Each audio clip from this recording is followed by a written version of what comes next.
नमस्कार। विभाग विनोद में मैं ऐसे अनुरोध आज फिर आपके सामने हाजिर हूं उस महत्वपूर्ण राजनीतिक मुद्दे पर आपके साथ अपने विचार शेयर करने, जिसकी चर्चा आज देश के बुद्धिजीवी अपने अपने स्तर पर कर रहे हैं और अपने विचार प्रकट कर रहे हैं। जी हाँ, मैं बात कर रहा हूं पिछले दिनों जो 3 महत्वपूर्ण चुनाव देश में हुए, एक गुजरात विधानसभा, हिमाचल प्रदेश विधानसभा और दिल्ली एमसीडी के, इनके चुनाव परिणाम को लेकर। जैसा आपको ज्ञात है, गुजरात में पिछले 27 वर्षों से सत्ता काबिज भारतीय जनता पार्टी पुनः सत्ता में वापसी हुई। इसी लेकिन इसके साथ ही हिमाचल प्रदेश, जहां भारतीय जनता पार्टी की सरकार थी, उसे कांग्रेस ने बाहर का रास्ता दिखला दिया। इसी प्रकार दिल्ली एमसीडी, जहां पिछले 15 वर्षों से भारतीय जनता पार्टी का कब्जा था, उसे अरविंद केजरीवाल की आप ने सत्ता से बाहर कर दिया। यह जो महत्वपूर्ण परिणाम सामने आया, तो जाहिर है कि राजनीतिक विश्लेषकों, बुद्धिजीवियों के बीच इसकी चर्चा हुई। अन्य राजनीतिक दलों में भी इसकी चर्चा शुरू हुई। भारतीय जनता पार्टी में आत्ममंथन शुरू हुआ, कांग्रेस में शुरू हुआ कि आखिर ऐसा क्या हुआ। लेकिन इसका जो प्रथम जो संज्ञान लिया गया वो कांग्रेस की ओर से। गुजरात में जो चुनाव परिणाम आया वो अपेक्षित था। प्रधानमंत्री नरेंद्र मोदी और गृह मंत्री अमित शाह का गृह प्रदेश गुजरात, वहां गुजराती अस्मिता की बात स्वयं प्रधानमंत्री मोदी ने अपने चुनावी भाषण में उठाई थी। तो वो अपेक्षित था कि वहां परिणाम क्या होगा। ऐतिहासिक परिणाम आया, या इसको बोल सकते हैं कि वहां की जनता ने दिल खोलकर प्रधानमंत्री मोदी का और भारतीय जनता पार्टी का साथ दिया। ठीक है, लेकिन हिमाचल प्रदेश से अगर, जैसे मैं ध्यान दूंगा, स्वयं प्रधानमंत्री मोदी ने अपने चुनावी भाषणों में ये कहा था कि आप कमल का बटन दबाओ, वोट सीधा मोदी के पास आएगा। ध्यान रहे, ये प्रधानमंत्री मोदी के शब्द हैं। अर्थात पूरा का पूरा चुनाव भारतीय जनता पार्टी ने मोदी के नाम पर लड़ा और मोदी ने स्वयं आगे बढ़कर सारा श्रेय खुद लेते हुए चुनाव की कमान संभाली थी। बावजूद इसके अगर हिमाचल प्रदेश की जनता ने, वहां के मतदाता ने भारतीय जनता पार्टी को बाहर का रास्ता दिखलाया, तो यह प्रदर्शित करता है कि देश के मतदाता मूर्ख नहीं है, समझदार है। देश की जनता चीजों को समझती है, उसमें इतनी शक्ति है, समझ सकती है कि वो अच्छा को अच्छा, बुरा को बुरा कह सके और चीजों के विश्लेषण के बाद एक सही निर्णय ले सके। हिमाचल प्रदेश का चुनाव परिणाम इसका दर्शाता है इसे। आखिर क्यों ऐसा हुआ कि मोदी का जादू, चूंकि खबरिया चैनलों में प्रसिद्ध हो गया है आजकल मोदी का जादू, तो मोदी का जादू हिमाचल में क्यों नहीं चला। अब यह तर्क के लिए भारतीय जनता पार्टी की ओर से या उनके जो समर्थक हमारे राजनीतिक विश्लेषक हैं, यह कहते हैं कि वहां पर एक परिपाटी चली आ रही है हर चुनाव में सत्ता परिवर्तन का। यह सही है, लेकिन इस परिपाटी को चुनौती देने के लिए मोदी स्वयं मैदान में उतरे थे। उन्होंने कहा था कि इसे हम बदल देंगे। यह उनकी चुनौती थी। तो यह तो स्पष्ट है कि अगर गुजरात में मोदी की ऐतिहासिक जीत है, तो हिमाचल प्रदेश में मोदी की हार है। मोदी की हार है, भारतीय जनता पार्टी की हार नहीं है।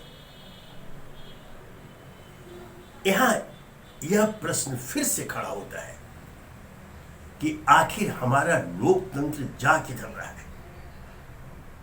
आजकल पार्टियां चुनाव नहीं लड़ रही है, व्यक्ति विशेष चुनाव लड़ रहे हैं।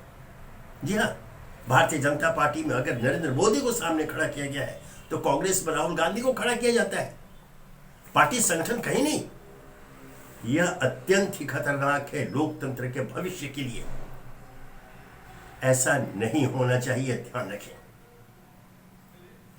जबकि सच्चाई यह है, हिमाचल प्रदेश की सच्चाई यह है कि वहां पर इस बार चुनाव मुद्दों पर लड़े गए, व्यक्ति पर नहीं लड़ा गया। भारतीय जनता पार्टी व्यक्ति पर चुनाव लड़ी, लेकिन कांग्रेस ने वहां मुद्दों पर चुनाव लड़ा, स्थानीय मुद्दों को उठाया, उसके अनुसार अपने चुनावी घोषणा पत्र में मतदाताओं को आश्वासन दिया, उसके अनुसार अपने सारी चुनावी रैलियों में उनके नेताओं ने वहां के मतदाताओं को आश्वस्त किया कि अगर हमारी सरकार आती है तो हम इन इन इन इन मुद्दों पर समाधान निकालेंगे, आपके हक में, जनता के हक में।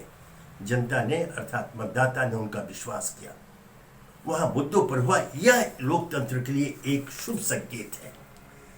चुनाव हमेशा मुद्दों पर हो, जैसा मैंने कहा कि यह एक जो शुरुआत हुई है व्यक्ति विशेष के नाम पर चुनाव लड़ने के, दोनों सत्ता पक्ष और विपक्ष, यह लोकतंत्र के लिए खतरनाक है। ऐसा नहीं करें। आप जनता के बीच में जाएं, जनता को अपनी बातें समझाएं, जनता के हित की बातें करें। मतदाता उनके आधार पर निर्णय लेगा, जो हिमाचल प्रदेश के मतदाता ने किया। यह प्रमाण सामने है, यह ज्वलंत उदाहरण सामने है। बावजूद इसके अगर राजदल सीख नहीं लेते हैं तो यह दुर्भाग्य है। भारतीय जनता पार्टी की अपनी मजबूरी हो सकती है। उन्होंने पिछले कुछ वर्षों से, विशेषकर पिछले 8 वर्षों से, जब से नरेंद्र मोदी प्रधानमंत्री बने हैं, वहां व्यक्तिवाद का उदय हुआ है और कुछ इस रूप में हुआ कि अन्य नेता गौण हो गए। अभी किसी चैनल में देख रहा था, कोई कार्यक्रम था, बच्चे बैठे हुए थे, स्टूडेंट्स थे, तो जो मॉडरेटर थी महिला, उन्होंने पूछा कि फला राज्य का मुख्यमंत्री कौन है। किसी ने जवाब नहीं दिया, किसी को नहीं मालूम। राजनीतिक कार्यक्रम है, एक बड़े खबरिया चैनल का कार्यक्रम है, वहां आमंत्रित छात्र हैं, उन्हें उस किसी राज्य के मुख्यमंत्री का नाम पता है। यह स्थिति पैदा कर दी गई है। भारतीय जनता पार्टी अर्थात नरेंद्र मोदी, नरेंद्र दामोदर दास मोदी, कुछ इस रूप में उसे प्रस्तुत किया जाने लगा। ध्यान रखें, मैं यह चेतावनी दे रहा हूं कि अगर इस प्रवृत्ति पर अंकुश नहीं लगता है तो आने वाले दिन भारतीय जनता पार्टी के लिए अनेक कठिनाइयों भरे दिन आएंगे। विश्व की सबसे बड़ी पार्टी है भारतीय जनता पार्टी, अच्छे नेताओं की उपस्थिति है वहां, और भारतीय जनता पार्टी की एक विशिष्ट पहचान है चाल, चरित्र और चेहरा। बहुत सारे वहां पर, बहुत सारे क्या बल्कि समझदार नेताओं की लंबी पंक्ति वहां मौजूद है। बावजूद इसके अगर वहां व्यक्तिवाद का उदय होता है तो यह दुर्भाग्य मानेंगे। वही स्थिति कांग्रेस की है, सबसे पुरानी पार्टी। अगर भारतीय जनता पार्टी आज विश्व की सबसे बड़ी पार्टी है तो भारतीय राष्ट्रीय कांग्रेस देश की सबसे पुरानी पार्टी है। आज उसके नेतृत्व को क्या हो गया है? पिछले दिनों ये कहा गया कि हमारे यहाँ लोकतंत्र है और लोकतांत्रिक पद्धति से हमारे राष्ट्रीय अध्यक्ष का चुनाव हुआ, जो खड़गे जी चुने गए थे। अच्छी बात है, लेकिन जो सच है वो सामने है कि पूरी पार्टी की बागडोर, पार्टी की कमान कथित आला कमान के पास है, अर्थात नेहरू गांधी परिवार के पास ही है। इसे कोई इनकार नहीं कर सकता। और वहां जब नाम आ जाता है तो राहुल गांधी का नाम आता है। बगैर उनकी मर्जी के, बगैर उनकी स्वीकृति के कोई निर्णय नहीं होते हैं। अर्थात लोकतंत्र, लोकतांत्रिक पद्धति का खात्मा ये दोनों दल कर रहे हैं। यह दोनों के लिए खतरनाक है। बता, जैसे भारतीय जनता पार्टी के लिए है तो कांग्रेस के लिए भी खतरनाक है। आप लोकतांत्रिक पद्धति को, में एक समय था जिस प्रकार इस बार आपने कांग्रेस के राष्ट्रीय अध्यक्ष का चुनाव हुआ, प्रदेश स्तर पर चुनाव हुआ करते थे वहां अध्यक्ष के लिए, और टक्कर कुछ इस प्रकार हुआ करती थी जैसे मानो कि आम चुनाव हो रहा है। वह स्थिति थी, चूंकि उस समय लगभग पूरे देश पर कांग्रेस का शासन था, एकाधिकार था उन्हें। राज्यों में भी संगठन को लेकर के उस पर कब्जे को लेकर के नेता बेचैन रहा करते थे। तो यह स्थिति पैदा होनी चाहिए। आज भारतीय जनता पार्टी अगर लगभग देश में 2-3 राज्यों को छोड़ दे, दक्षिण के कुछ प्रांतों को छोड़ दे, उधर पश्चिम बंगाल को छोड़ दें, आप उड़ीसा को छोड़ दें, लगभग देश पर उनका कब्जा है। वैसे में उन्हें तो एक आदर्श पेश करना चाहिए लोकतंत्र के पक्ष में। आप लोकतंत्र को जितना मजबूत करेंगे, तय मानिए आप स्वयं को मजबूत करेंगे। फिर उसकी उपेक्षा अगर आपकी ओर से होती है तो यह कहने को मैं यहां मजबूर हूं कि आपका यह कदम आत्मघाती सिद्ध होगा आने वाले दिनों में। इस बात को ध्यान रख करके ये जो परिणाम आए हैं उसका विश्लेषण करें, और इसमें आप एमसीडी कह सकते हैं कि वो तो एक नगर निगम चुनाव है, लेकिन नहीं, दिल्ली एमसीडी का चुनाव हुआ आपको होगा, यह बिल्कुल एक बड़े चुनाव की तरह लड़ा गया। भारतीय जनता पार्टी ने अपने बड़े बड़े नेताओं की फौज वहां तैनात की थी, और आप आम आदमी पार्टी केजरीवाल की, वो पिछले 10 वर्षों को पूर्व भी उनका जन्म हुआ, और उन्होंने दिल्ली सरकार पर कब्जा किया, दोबारा भी किया, और आज एमसीडी पर उनका कब्जा हुआ। और तो और उनका विस्तार होते होते उन्होंने पंजाब में भी पहुंचे वो, और गुजरात चुनाव में भी अपनी उपस्थिति दर्ज करा दी 5 सीटों पर जीत के साथ, और लगभग 13% वोट शेयर उन्होंने प्राप्त किया। यह लोकतंत्र के हित में ही है, लोकतंत्र के लिए एक शुभ संकेत है कि एक नई पार्टी, एक व्यक्ति अरविंद केजरीवाल ने, जो सरकारी नौकरशाह थे, इस्तीफा देकर पार्टी को जन्म दिया, और आज उन्हें इस तरह का जन समर्थन मिल रहा है। चूंकि एक उनकी छवि बन गई, ध्यान रखें, अरविंद केजरीवाल की एक छवि, एक ईमानदार नेता, एक कर्तव्यनिष्ठ नेता, समाज को समर्पित नेता के रूप में उनकी छवि स्थापित हो गई है। लोगों का साथ उन्हें मिल रहा है, अर्थात लोग इस तरह की पार्टी, ऐसा नेतृत्व चाहते हैं जो ईमानदार हो, जो जनहित में आगे बढ़ करके कदम डाल कर सके जनता के साथ। ऐसे में यह एक संदेश भी है भारतीय जनता पार्टी और कांग्रेस के लिए। भारतीय जनता पार्टी आत्ममुग्ध न हो। यह ठीक है कि आप प्रचंड बहुमत के साथ आप केंद्र में सत्तारूढ़ हैं, अनेक राज्यों में आपकी सरकार है, लेकिन इसका कारण यह नहीं कि आप सर्वश्रेष्ठ हैं। सच्चाई यह है कि लोकतंत्र में जिस दिन विपक्ष कमजोर होता है, ऐसी ताकतें सत्तारूढ़ होती हैं। आज विपक्ष भारत में कमजोर है, ये दुर्भाग्य है। ये भारतीय लोकतंत्र के लिए दुर्भाग्यजनक है कि आज मुख्य विपक्षी दल के रूप में जिस प्रकार कांग्रेस को आगे बढ़ करके मुद्दों को उठाना चाहिए था, जिस प्रकार से सत्ता को चुनौती देनी चाहिए थी, वैसा नहीं कर पा रही है भारतीय राष्ट्रीय कांग्रेस। और इसके कारण है वहां लचर नेतृत्व। जी हाँ, जिस प्रकार वहां नेतृत्व की लड़ाई होती है, पहले आरोप लगा कि ये नेहरू गांधी परिवार की जेबी पार्टी है, एक परिवार की पार्टी है, ऐसा आरोप लगा। इसे निजात पाने के लिए वहां राष्ट्रीय अध्यक्ष का चुनाव हुआ, खड़गे, मल्लिकार्जुन खड़गे अध्यक्ष चुने गए। लेकिन सच अपनी जगह है कि पार्टी पर आज भी नेहरू गांधी परिवार का ही कब्जा है। आज भी नेहरू गांधी परिवार का निर्णय अंतिम निर्णय होता है। यह स्थिति बहुत अच्छी नहीं मानी जाएगी। ऐसे में भारतीय जनता पार्टी को हमेशा लाभ मिलता रहेगा, और विकल्प के रूप में, क्षमा करेंगे, आज जब हम विपक्ष की पार्टी की बात करते हैं, कांग्रेस की, तो धीरे धीरे शनय स्नय अरविंद केजरीवाल की आम आदमी पार्टी कांग्रेस के क्षेत्रों पर कब्जा करती जा रही है, और इसकी निगाह भी वही है। वो जानती है कि हम तत्काल सत्ता में नहीं आएंगे,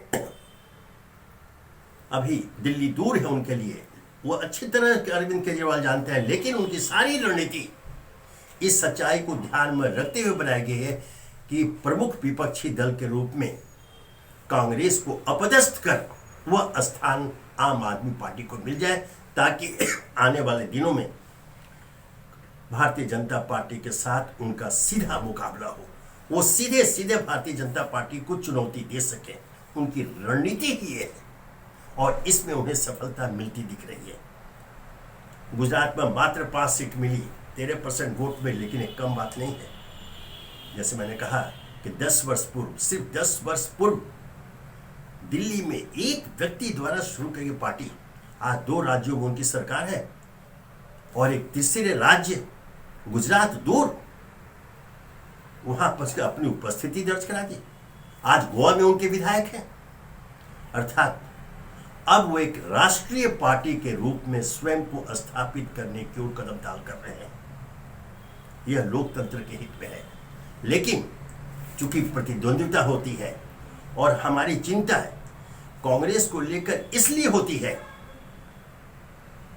कि कांग्रेस का जो योगदान है, जो निर्णायक योगदान है भारत की आजादी में, जो योगदान है भारतीय लोकतंत्र की नींव को मजबूत करने में, उसे भुलाया नहीं जा सकता। अगर कोई भूल जाता है तो वह अकृतज्ञ है। हम अकृतज्ञ नहीं हो सकते। जो सच है वो सामने है।